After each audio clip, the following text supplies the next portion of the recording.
기록된 바와 같이 하나님의 이름이 너희 때문에 이방인 중에서 모독을 받는도다.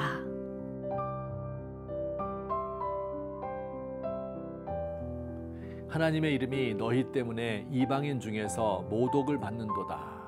로마서 2장 24절 말씀입니다. 얼마나 우리 가슴을 아프게 하는 구절인지 모릅니다. 하나님의 백성 이스라엘 때문에 하나님의 이름이 이방 사람들에게 모욕을 당한다고 합니다. 하나님의 이름이 언제 모욕을 당합니까?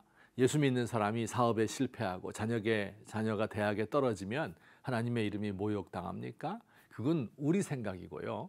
성경에서는 그것 때문에 하나님의 이름이 모욕당한다고 말씀한 적이 없습니다. 그렇다면 무엇 때문에 하나님의 이름이 모욕당하는 것일까요? 첫째, 하나님의 백성들이 성경을 알고 가르치기는 하지만 정작 자신은 가르치는 대로 행하지 않았기 때문에 모욕을 당합니다.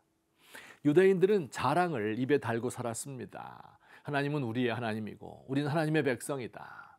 하나님은 그 뜻을 성경을 통하여 우리에게 주셨기 때문에 우리는 하나님의 뜻을 잘 알고 선악을 분간할 줄 안다. 그러므로 우리는 저 어리석은 자들 이방인을 가르쳐야 한다. 그러나 로마서 말씀에 따르면 유대인들은 그 가르침과 행동이 달랐습니다.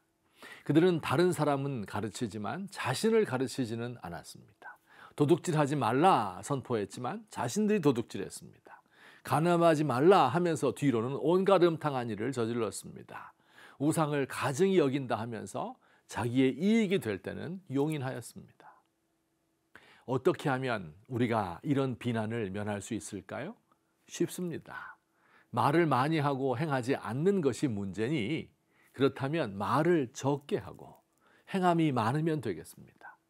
다른 사람을 가르치려 하지 말고 많이 행하면 됩니다.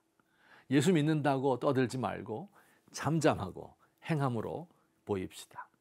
기업을 운영하면서 부하 직원들에게 월급을 후하게 주고 인간적으로 대우해 주고 가족들의 문제까지 보살펴 줍시다. 나중에 우리 사장님이 기독교인이었구나 알 수 있도록 말입니다. 회사에서 일할 때도 아무 말 없이 성실하게 일합시다.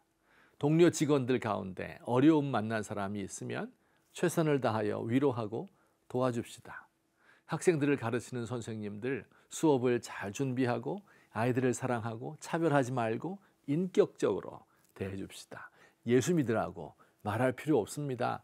저절로 드러나게 됩니다. 이방인들로부터 비난을 받는 두 번째 이유를 성경이 설명합니다. 하나님의 백성들이 보이는 율법의 글자와 제도에 얽매여 가식적인 신앙생활을 하였을 뿐 내면 세계를 중요하게 생각하지 않았다는 것입니다. 오늘 말씀 28절을 봅시다. 표면적 유대인이 유대인이 아니요 표면적 육신의 할례가 할례가 아니니라. 오직 이면적 유대인이 유대인이며 할례는 마음에 할 것이다.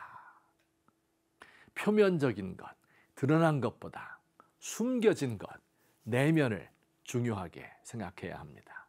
육신이 아니라 마음, 율법의 글자가 아니라 영, 사람의 칭찬이 아니라 하나님의 칭찬을 추구하자는 것입니다. 여러분, 껍데기가 중요합니까? 중요하지요.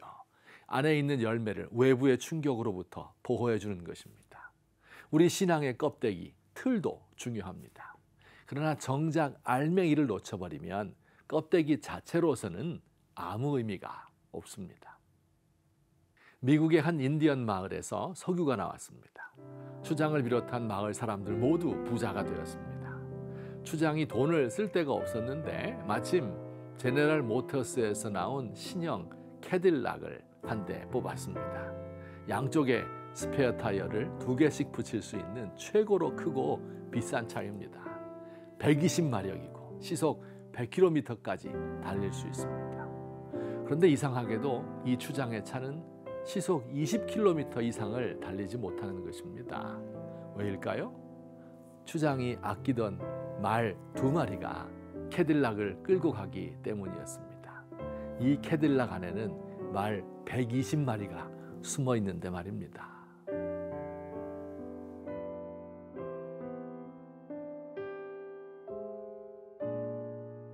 주님을 모욕하는 소리를 들을 때마다 분통이 터져 견딜 수가 없습니다.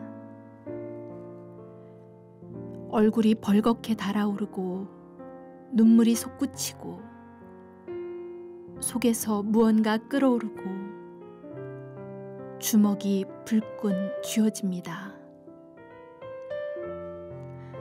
어떻게 하다가 이렇게 되었나요? 하고 싶은 말을 꾹 참고 희생과 선행을 보이겠습니다. 제 안에 보이지 않는 내면 세계를 충실히 가꾸겠습니다.